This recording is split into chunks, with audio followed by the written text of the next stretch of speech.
Hi, hello, welcome back. If you happen to find yourself on the depths of the internets today, then my name is Ella. It's my channel where I talk about stuff, and the rest of my intro I edit badly. Yes, so I just made a tier ranking video about book boyfriends, but I haven't read any of the books. And I had so much fun filming it, so I was like, I'm gonna do another one of these videos, except for I'm gonna do it with a bunch of books that I haven't read. I've read some. I liked this list because it's supposed to be like popular YA books, right? But a lot of them aren't YA. And I've actually read a good portion of them. So, okay, if you want to hear me judge a bunch of stuff that I've never read, then yeah, keep watching. I promise I'm fun sometimes, but not really. The first is A Court of Thorns and Roses. Okay, we're starting off strong. I'm putting this in really, people still talk about this, because why do people still talk about it? It seems like from what I heard, it sounds like a very average series. Like, it sounds like so many other young adult books that I just don't get it. It says the same love interest, the same protagonist, the same, like, plot. Same thing for A Curse in Dark and Lonely. Actually, people just don't really talk about it. Do you know what? I'm gonna put this in no opinion. I haven't read it. A Darker Shade of Magic. I haven't read, but people really like it. I don't think I'd like it as much as everyone else. So I'm gonna put it in not iconic, but solid. Because I really like V.E. Schwab's writing. And so I know the writing in that book is gonna be beautiful. And that she's just gonna take me to all the different Londons. But is it gonna be as good as...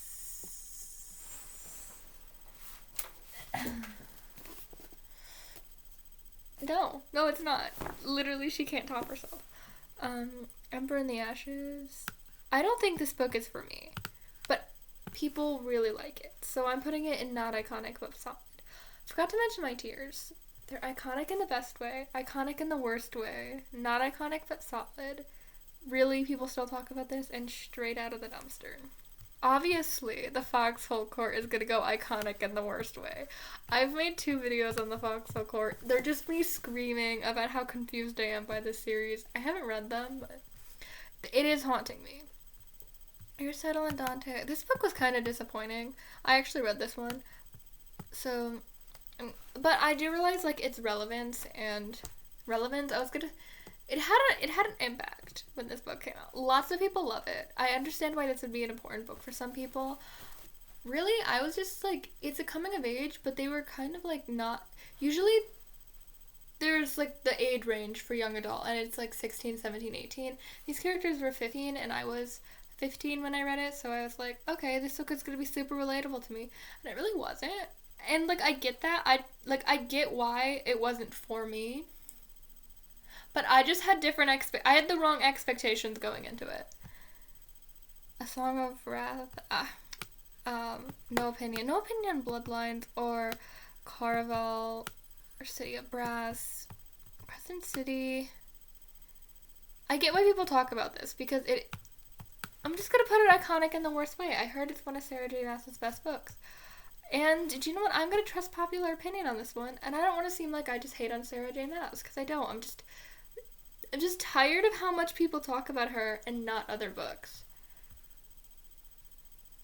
Divergent is straight out of the dumpster. I hate Divergent. Dance of Thieves, I don't even know what that is. Fallen, From Blood and Ash. Again, iconic in the worst way.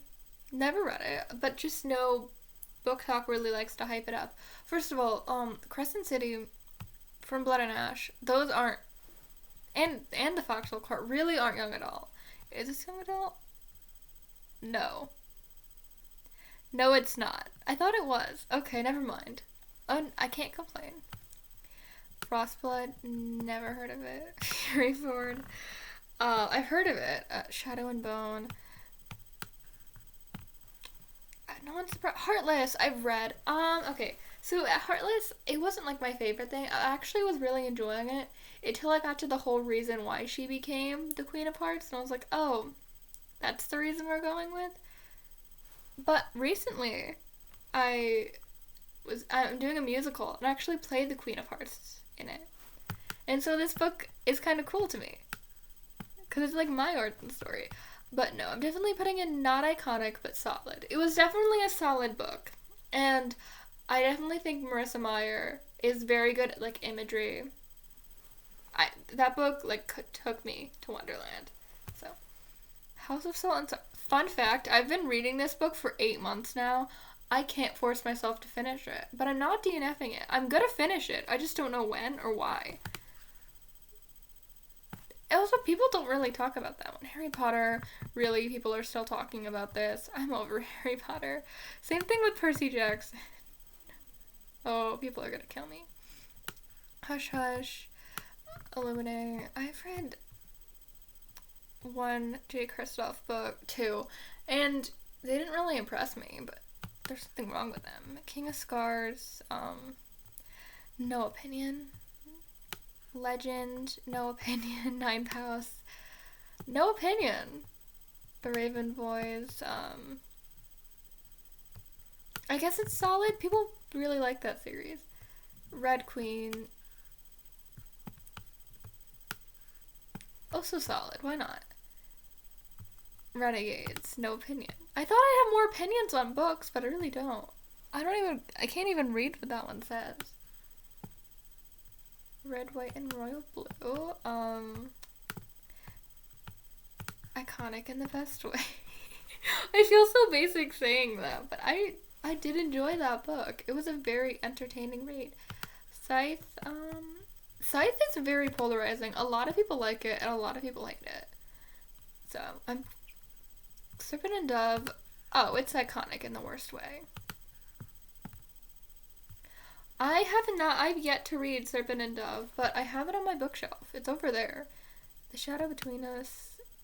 People like this one. I've not read it. I don't really know what it's about, but I want to give it some credit. Shatter Me. I feel like Shatter Me, I have to put it on iconic in the worst way. It's iconic to me because of how it manages to have so many books that for the longest time I thought it was a trilogy because they all look the same and the titles are all cohesive. Like, Shatter Me, Defy Me, Ignite Me,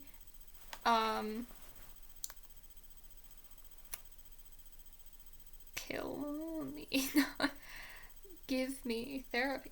I said in my last video that all YA characters just need therapy, and it's true. Imagine Unravel Me, that's one. I'm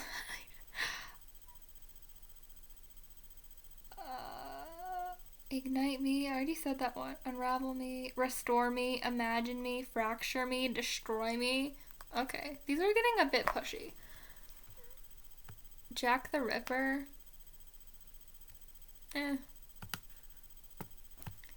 Six of Crows, I feel like a lot of people like. I'm just sick about hearing it. Like, I know it's a good book, but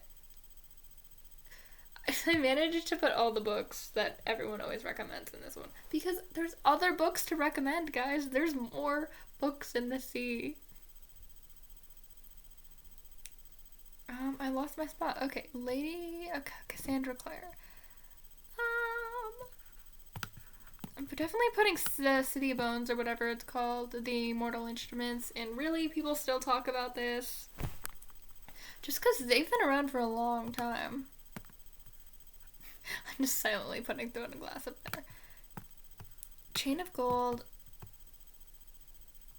is really pretty. And I feel like I'm gonna put most of these in iconic. But these are all to me though. I know they can be like very iconic and very influential to other people. But I don't think I'd like them that much if I read them. There's a lot of books to read. The Cruel Prince. I didn't dislike The Cruel Prince. I didn't. I just don't get the hype, I guess. I felt it was very generic. The Selection. The Hunger Games is... I feel like a lot of people would put The Hunger Games in iconic in the best way, but for me it's just solid. It's a solid book. but it is in no way a favorite of mine. Ask me 5 years ago, yes, it's a favorite. But now I just don't. I could care less. Cinder? My sister actually owns a copy of Cinder, so I might read it eventually.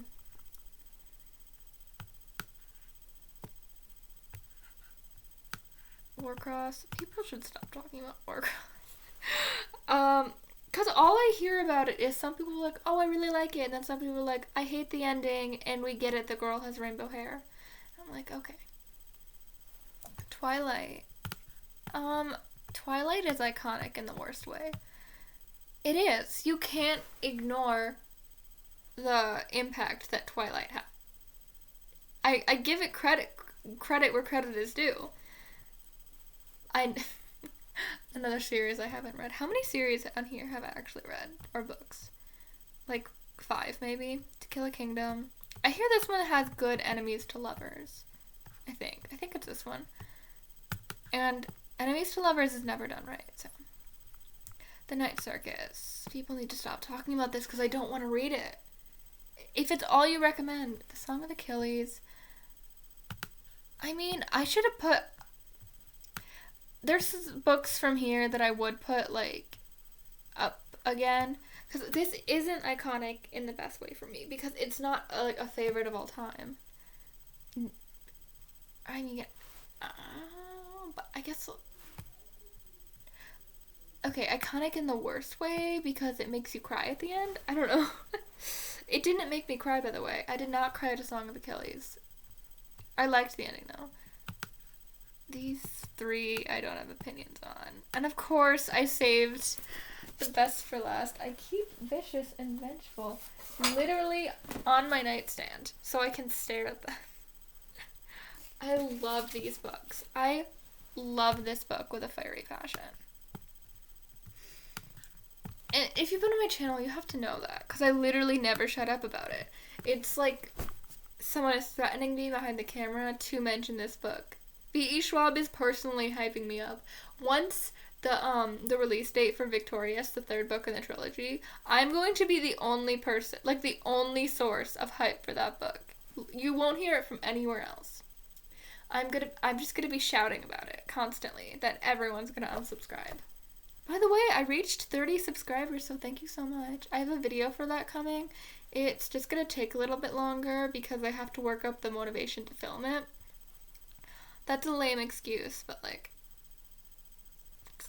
sorry. Anyway, that's my bad tier list. Here we go. I feel like it's nothing too controversial. What would I do to make it controversial?